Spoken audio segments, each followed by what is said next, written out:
December 2020, Israel's former space program director Hayam Eshed made a series of shocking claims in an interview that made waves around the world. Considered the father of Israel's space capabilities, Eshed spearheaded Israeli space programs for almost 3 decades until his retirement in 2011. In the interview, Eshed claims that intelligent aliens exist and are part of a large galactic federation of extraterrestrial species. Moreover, they're in active communication with the space agencies of the United States and apparently Israel as well. These aliens are living on Mars in an underground base, according to Eshed, where they're also allegedly living alongside America's best and brightest astronauts. He didn't go into detail about how long this had been going on for, but it figures for quite a while, as they've seemingly got a lot of infrastructure already built up there. Eshed also alleged that one-time U.S. President Donald Trump almost revealed most of this information when he was POTUS, claiming that Trump had to be talked down from telling the public the truth. Not so for Eshed, however, who seems to have been allowed to reveal these details without much pushback. Unsurprisingly, his comments set the ufology community ablaze, with many pointing to his impressive scientific credentials as reason to believe what he's saying. Some skeptics questioned whether Eshed was more creatively filling in some gaps in his memory, while others suggested that he was simply, somewhat cynically, trying to promote a book published the previous month by the journalist and fantasy writer Hagar Yanai, titled The Universe Beyond the Horizon: Conversations with Professor Hayam Eshed. Regardless, interesting questions were raised by this interview about just how much what we've been told about Mars is true. The fourth planet from the Sun, Mars is generally considered to be inhospitable, though it wasn't always like that. Its magnetic field has been slowly worn away over millions of years, leaving the planet with an extremely thin atmosphere today, little to no oxygen, and plenty of radiation. It's often extremely cold, but it does have plenty of water ice at its poles. Though in images these poles can look small, they're storing the same volume of water as there is in the entire Greenland ice sheet, which is a lot of water. Therefore, it's believed that once, a long time ago, Mars could have been habitable, much like Earth is now, and indeed like Venus once was too. It is interesting to note that ever since space travel became a reality for humans in the 1950s, Mars missions have been touted as our immediate future and within reach.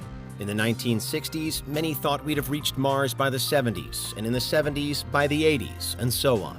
Now it's the 2020s, and we're seriously looking at the 2030s for Martian settlement. While it does appear more likely than ever that humans will go to Mars then, it's also true that the time frame for Martian exploration has consistently shifted for more than half a century. It's not all gloom, doom, and missed opportunities, though. We have successfully sent many rovers and probes to the Red Planet, and space agencies around the world and private corporations have developed more and more interest in Mars.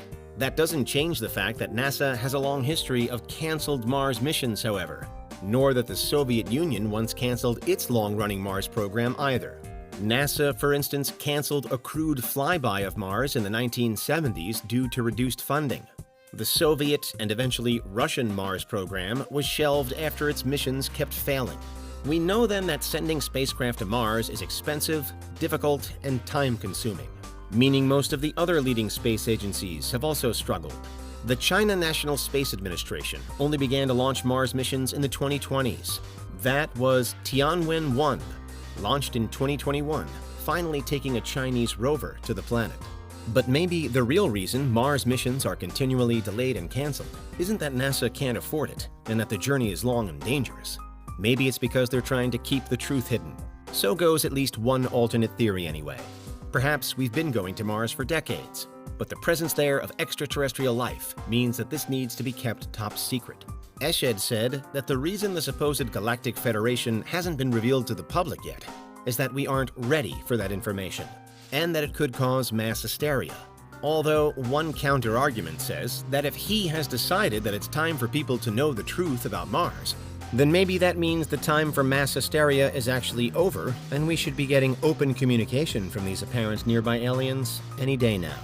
Nevertheless, if the concern about mass hysteria is genuine, it would make sense that the underground bases on Mars would be kept secret.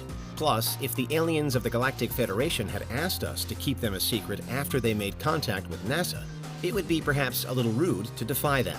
What the astronauts and aliens are working on in this alleged underground base is anyone's guess, though. Perhaps they're just living together in peace and harmony while the aliens teach us about how to live on Mars, in the hope that one day we'll be able to use this know-how to expand humanity's reach. The more sinister possibilities here are more than a little disturbing. What if there are aliens living on Mars in underground tunnels, for example, avoiding the hostile surface and the eye of human observatories, and they're not friendly? Aggressive aliens hiding out on Mars would at least be an excellent reason not to conduct more Mars missions. There's no evidence for this, of course, but onlookers have sometimes wondered about the presence of dangerous beings on Mars, or even on the Moon. It's been speculated that the long length of time between crewed lunar missions, with the last one happening in 1972, could also be because of hostile lunar inhabitants. What's clear is that if we had built a base on Mars and then had been forced to abandon it due to angry aliens, it would be both embarrassing and existentially threatening. We'd know that not only do aliens exist, but that at least some of them don't like us. And to top it off, they'd be our nearest planetary neighbors. Then again, there are some pretty glaring problems with the theory. For one, it wouldn't make much sense for NASA to have kept this Mars mission a secret before making such a discovery. The pages of its own history, then, should have records of a lost launch or two, at least. A more likely scenario would be an abrupt end to a widely publicized mission, especially since NASA, as a public organization, has an obligation to make its research accessible to all. Exciting the public about space travel is an important part of how it acquires government funding. So there's a strong view against it ever launching in secret. From a purely practical point of view, if aliens from a galactic federation ever did want to monitor humans, it would perhaps make sense that they'd do so from Mars. From there, they could observe Earth just as thoroughly as we've observed Mars, and probably more so. And again, also from a hypothetically practical perspective, the next question might be, if there are humans allowed to live with aliens on Mars, then could there also be aliens living among us here in a kind of cultural exchange? Perhaps, although it's not clear what it would take to get them to reveal themselves. Overall, if Hayam Eshed is to be believed, these Galactic Federation representatives are friendly enough that they're allowing American astronauts to join them in their settlements, which means they probably don't pose a threat to us down here. Maybe they're waiting for us to do something like stop waging wars with one another, or to reduce our nuclear arsenal, before they deem us worthy to join their wider society. That's how a supporter of the zoo hypothesis might view this particular suggestion, at least. There are all kinds of possible reasons that aliens could be working with us, but would want to continue to do so in secret. Whether or not that's actually happening is still up for debate. The official line is a clear, no, that's not what's happening. But there are theories to contest that, and rumors of a secret base hidden on Mars